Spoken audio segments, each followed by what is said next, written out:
Hey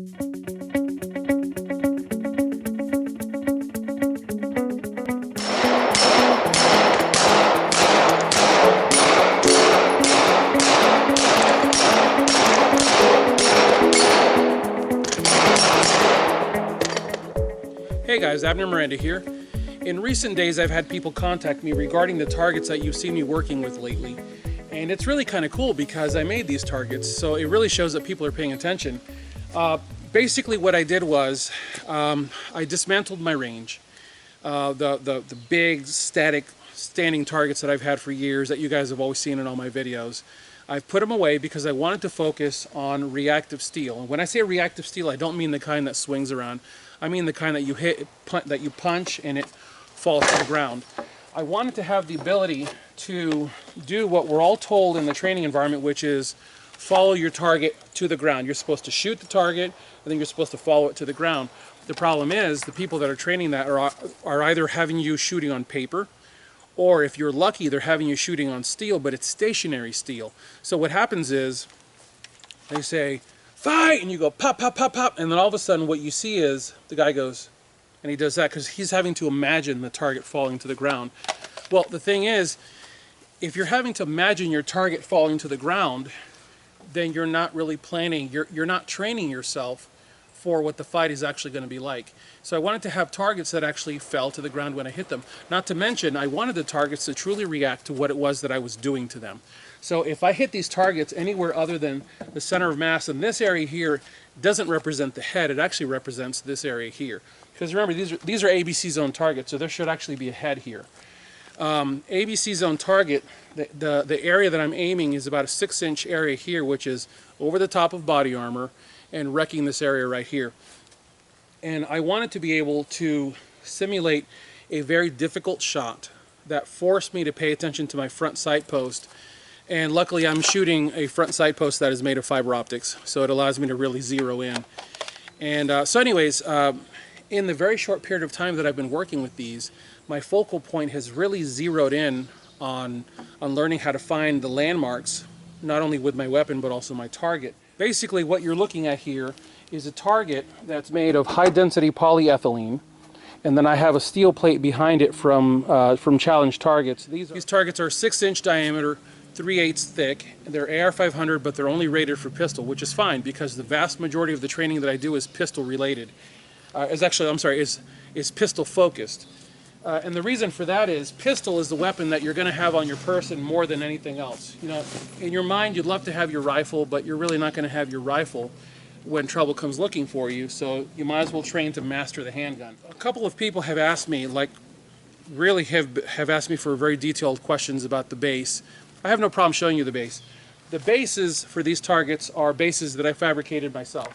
They're made of 1/4-inch plate steel, 2x4 steel tubing that I've cut, and then I tack welded them at the corners.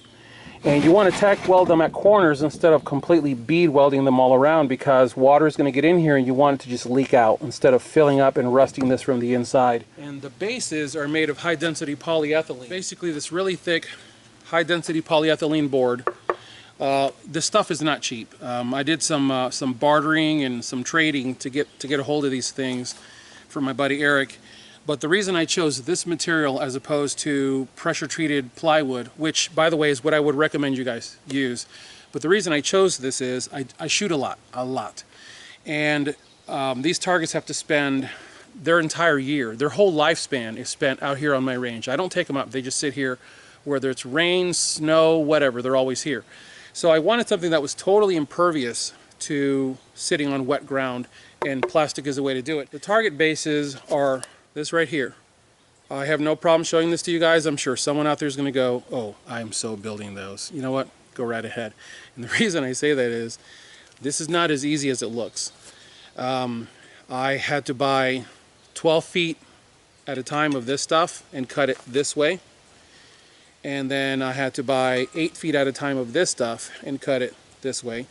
And then had to center it up and weld it. And those of you that know steel cutting and welding, you understand, if you have the equipment, then you know what, by all means, God bless, go and do it. If you don't have the equipment, you're not doing this cheap. I did this, and I did a lot of these because I like to shoot. And I like to have targets that fall. I don't want to have targets that are so convoluted that they require a lot of money to work with. The target plate already comes pre-drilled, and all you do is lay it on a 2x4, take a Sharpie marker, mark the holes, put it on a drill press. You want to do this on a drill press, otherwise your holes don't end up straight through. But once you put it on, you take hardware and you put wing nuts on it. And the wing nuts allow you to periodically tighten it up. If you want the plate to sing like a gong, you want it looser so that it has a chance to resonate. If you want a nice tight hit, because you want the target to react, you want the plate hard, you want the plate fastened very tightly against the body of the 2x4, it takes the hit, it goes down, and this makes such a satisfying thump when it hits the ground that it teaches you how to track that target all the way to the ground. The beauty of this setup is, should I miss, like I did here the other day, now, is it really a miss? No, because I still hit the guy right here. But in my estimation, if I'm not hitting inside of this window right here, that's a miss to me. But aim small, miss small. So what I did was, I shot and I missed the plate.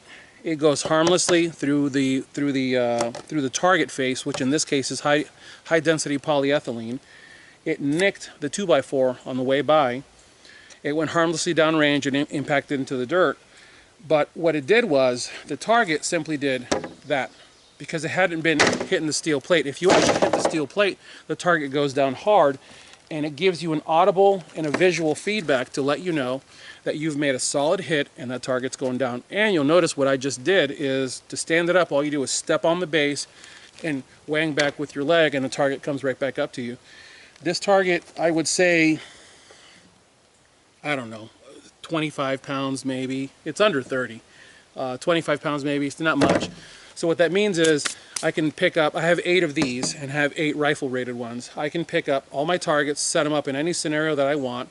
And when I say scenario, I'm not like trying to imagine a real life event. I'm just trying to force myself to move around a lot, because that's what you want to do. You're going to be moving in a gunfight. You're not going to be standing still. You're going to be shooting. You're going to be moving. So I want to teach myself to hightail it somewhere, stabilize, get a shot, take the shot, and then hightail it somewhere else. So I have multiple targets, because by the time I get about 3 or 4 targets into this drill, I'm done thinking about breathing, I'm done thinking about footwork. All I'm doing is reacting to what I need to be doing. That's what you want to be doing. So I hope I hope I've been able to answer the questions that you guys have. You're welcome to ask all the questions you want. I love sharing this knowledge with you guys. I've picked up a lot of knowledge and wisdom from many people over the years, and all I want to do on this channel is share it with you guys. Remember guys, you don't have to be a soldier, you don't have to be a cop. All you have to be is a God-fearing American who wants to do the best job he can for his family, for his country, and for the Lord Almighty. God bless you all. I hope you guys have a great day. Get those guns out and practice. Have a good one.